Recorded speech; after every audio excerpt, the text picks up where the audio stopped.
विजय office से आने के बाद अपनी पत्नी के साथ कमरे में लेटा हुआ कोई मूवी देख रहा था। तभी उसकी माँ विमला जी उसके कमरे के बाहर आई और दरवाजे पर दस्तक देने लगी। विजय झुंझलाते हुआ बोल पड़ा, क्या हुआ माँ, तुम बीच बीच में हमें डिस्टर्ब करने क्यों चली आती हो? तो विमला जी कहने लगी, बेटा, बहू से कह दो कि वह खाना बना दे। आज मेरी तबीयत ठीक नहीं लग रही है।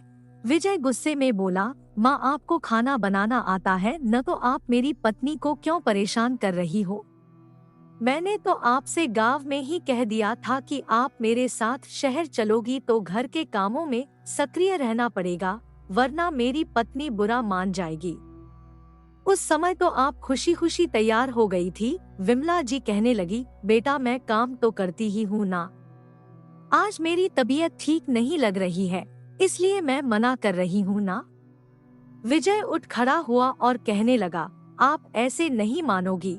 अभी जितनी देर खड़ी होकर यहाँ पर बहस कर रही हो, उतनी देर में तो आपने रसोई में जाकर काम करना शुरू भी कर दिया होता। इतना कहकर वह माँ को खींचते हुए रसोई घर की ओर लेकर जाने लगा। बुखार से विमला जी का बदन कांप रहा था और बेटा उन्हें खाना बनाने के लिए रसोई में धकेल रहा था। उन्होंने खाना बनाने से मना किया और तभी एक जोर का थप्पड़ उन्होंने अपने बेटे के गाल पर जड़ते हुए कहा, तुझे शर्म नहीं आती? अपनी बूढ़ी और बीमार माँ को तू रसोई में इस कदर कैसे धकेल सकता है? जा अपनी पत्नी को कर कि वह खाना बनाएगी। तू क्या गांव से मुझे इसीलिए उठाकर यहाँ पर लाया था? अगर मुझे पता होता कि तू मेरे साथ इतना गंदा व्यवहार करेगा तो मैं कभी भी तेरे साथ नहीं आती। मुझे और तेरे बाबूजी को गर्व था कि हमारा बेटा कितना लायक है। तभी तो मैं तुझ पर आंखें बंद करके भरोसा करके यहाँ पर चली आई। तेरे बाबूजी की बीमारी में गांव वाला घर बिक गया था, लेकिन कम से कम वहाँ पर किराए के घर में मैं आराम से रह तो रही थी। विजय गुस्से से चिल्लाते हुए बोला, मुझ पर हाथ उठाने की तुम्हारी हिम्मत कैसे हुई? और वहाँ पर तुम आराम से रह रही थी तो तुम्हारा खर्चा पानी तो मैं यहाँ से भेज रहा था ना। तुम अपने दम पर जी सकती हो क्या? यहाँ पर तो मैं केवल तुम्हें खाना बनाने के लिए ही कह रहा हूँ, वह भी तुमसे नहीं हो रहा है, तो क्या तुम यहाँ मुफ्त की रोटियां तोड़ने के लिए आई हो? विमला जी की आंखें हैरानी से फैल गई थी। उन्हें उम्मीद ही नहीं थी कि उनका बेटा उन्हें कभी इतना कुछ भी सुना सकता है।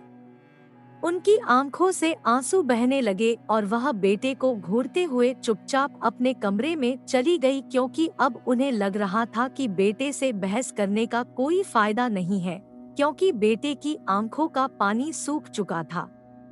कमरे में पहुंचकर वह बिस्तर पर गिरकर फूट फूट कर रो पड़ी। एक तो पहले से ही उनकी तबीयत खराब थी, ऊपर से ज्यादा रोने की वजह से उनकी तबीयत और भी ज्यादा बिगड़ने लगी। तब उन्होंने बड़ी मुश्किल से अपने आप को संभाला और अपने आंसू पोंछते हुए सोचने लगी कि जिस बच्चे को अपने खून से सींचा, उसे पढ़ाया लिखाया, उसकी परवरिश की, उसी बेटे को आज मैं बोझ जैसी लग रही हूँ कि वह मुझे अपने घर में बिना काम किए रखना ही नहीं चाहता है। बीमारी में भी मुझे इस घर में आराम नहीं है, तो फिर इस घर में रहने का फायदा ही क्या है? अगर मैं कहीं कोई काम भी कर रही होती तो क्या वहाँ पर मुझे बीमारी में छुट्टी नहीं मिलती? मेरे पति के गुजरने के बाद सच में किसी को मेरी परवाह नहीं है। ऐसा सोचते सोचते अचानक से ही उन्हें एक उपाय सूझा। उन्होंने दृढ़ निश्चय कर लिया कि अब वह भी स्वाभिमान की रोटी खाएंगी। उन्होंने अपने कमरे में ढूंढा तो उन्हें एक बुखार की गोली मिल गई। उन्होंने एक बिस्किट का पैकेट निकाला जो उनकी पोती उन्हें देकर गई थी। बिस्किट खाकर पानी पीने के बाद उन्होंने वह गोली खा ली और कंबल ओढ़ कर सो गई। विजय और उसकी पत्नी अपनी बेटी के साथ बाहर डिनर करने चले गए थे। डिनर करते हुए नन्ही सी कंचन बोल उठी, पापा दादी के लिए भी खाना लेकर जाएंगे ना? विजय कहने लगा, ना मत लो अपनी कामचोर दादी का। आज उन्होंने मुझे इतना कुछ सुना दिया, मैं उनके लिए खाना लेकर जाऊंगा। पड़े रहने दो उन्हें ऐसे ही, जब भूख लगेगी तो खुद के लिए खुद खाना बनाकर खा सकती है वो। बस हमारे लिए ही खाना बनाने में उन्हें मौत आती है। पिता के मुंह से ऐसी बातें सुनकर कंचन को बहुत बुरा लग रहा था। उसकी नन्ही नन्ही आंखों में आंसू आने लगे और वह सोचने लगी कि जब मैं बड़ी हो जाऊंगी तो अपनी दादी को कोई कमी नहीं होने दूंगी। लेकिन उस मासूम को कहाँ पता था कि उसकी दादी के जीवन में कितनी सांसें लिखी है, और पता नहीं जब तक कंचन बड़ी होगी तब तक उसकी दादी इस दुनिया में जीवित भी रहेगी या नहीं। लेकिन आज अपने माता पिता का यह रूप देखकर काव्या के मन में अपने माता पिता के प्रति कड़वाहट जरूर भर गया था। अगले दिन सुबह सवेरे जब विजय उठकर कमरे से बाहर आया तो उसने सोचा कि माँ का गुस्सा उतर गया होगा और वह रसोई में नाश्ता बनाने की तैयारी कर रही होगी। लेकिन उसने देखा कि माँ तो घर में कहीं है ही नहीं। वह गुस्से में बौखला गया। उसने अपनी पत्नी से कहा कि मेरे लिए कुछ नाश्ता बना दो। उसकी पत्नी कहने लगी कि कहाँ है तुम्हारी वह कामचोर माँ जिसे तुम गांव से उठा कर लाए थे, जाओ उनसे ही कहो नाश्ता बनाने के लिए। क्या अभी तक उनकी तबीयत ठीक नहीं हुई है? विजय कहने लगा, लगता है उनकी तबीयत ठीक हो गई और वह कहीं बाहर घूमने के लिए चली गई है। तुम ही मेरे लिए कुछ बना दो यार। उसकी पत्नी मनम सोचकर उठ खड़ी हुई और उसने ब्रेड और जैम निकालकर अपने पति को दे दिया। सूखा नाश्ता खाकर विजय को बिल्कुल भी अच्छा नहीं लग रहा था और उसका गुस्सा माँ के लिए बढ़ता ही जा रहा था। वह गुस्से में ही ऑफिस चला गया क्योंकि आज उसके लिए टिफिन भी तैयार नहीं हुआ था। कैंटीन का खाना खाते खाते वह मन ही मन माँ को कोस रहा था कि कैसी माँ है यह, जो अपने बेटे के भूख प्यास के बारे में नहीं सोचती है। दोपहर में भी विमला जी घर नहीं आई तो उनकी बहू ने खाना बाहर से ही ऑर्डर कर लिया था।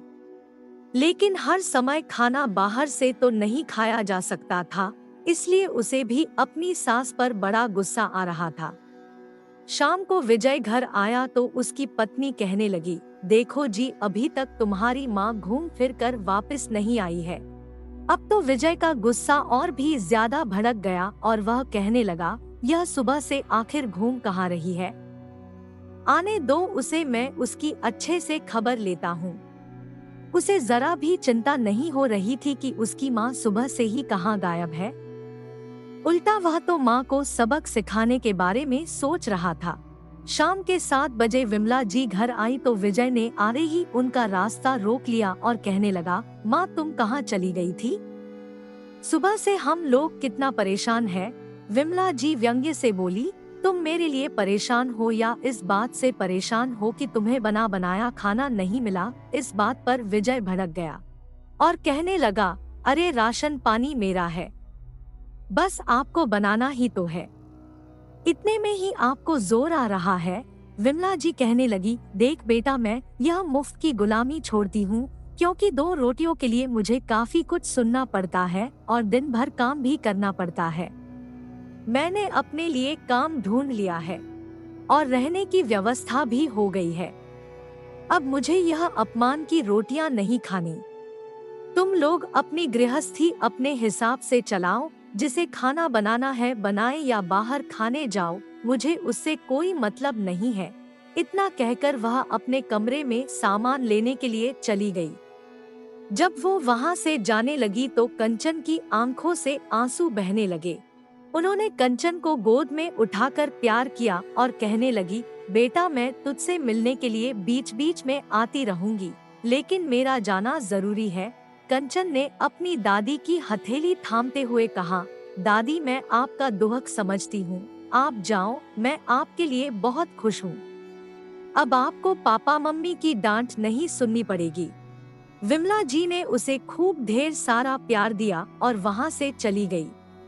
उन्हें एक ढाबे पर खाना बनाने का काम मिल गया था और साथ में जो बूढ़ी औरत मधुमती ढाबा चलाती थी उसके ही कमरे में रहने की जगह भी मिल गई थी।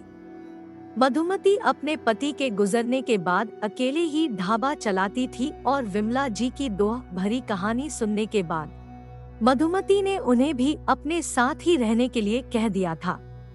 अब दोनों मिलकर ढाबा चलाती थी और सम्मान की जिंदगी जी रही थी। विमला जी को काम तो वैसे भी करना ही पड़ रहा था, लेकिन अब उन्हें सुकून था कि वह अपने लिए काम कर रही थी और उन्हें 2 रोटियों के लिए किसी के ताने नहीं सुनने पड़ रहे थे। साल पर साल बीतते चले गए। सबसे पहले मधुमती का स्वर्गवास हुआ। उसकी एक बेटी थी और उसकी शादी एक संपन्न परिवार में हुई थी, तो उसने अपनी माँ का पुराना कमरा और ढाबा विमला जी से वापस नहीं लिया। विमला जी पहले की तरह ही वहाँ पर काम करती रह गई थी। फिर जब उनका स्वर्गवास हो गया, तब मधुमती की बेटी ने वो ढाबा बेच दिया। इधर कुछ सालों के बाद कंचन भी बड़ी हो गई थी। उसने अपने पसंद के लड़के से शादी की और अपने ससुराल चली गई। बुढ़ापे में उसके माता पिता जब अकेले हो गए, तो कंचन में अपना सहारा ढूंढने लगे। लेकिन कंचन के ससुराल वालों को यह बात अच्छी नहीं लगती थी कि कंचन ज्यादा मायके जाए या फिर उसके मायके वाले उसके पास आए, तो कंचन ने भी माता पिता पर ज्यादा ध्यान नहीं दिया, क्योंकि वह बचपन में देख चुकी थी कि उसके माता पिता ने दादी के साथ कितना गंदा व्यवहार किया था। और यह बात उसके मन में बैठ गई थी और वह सोचती थी कि अब वह अपने माता पिता के लिए क्यों परेशान हो। ऐसे में उसके माता पिता बुढ़ापे में अकेले ही जिंदगी काटने के लिए मजबूर हो गए थे। हालांकि उनकी देखभाल करने के लिए घर में नौकर थे और उनके पास पर्याप्त रुपए भी थे, लेकिन कहने को उनके पास अपना कोई भी नहीं था जो उनके प्रति परवाह दिखाएं। और कुछ सालों के बाद विजय की पत्नी का देहांत हो गया।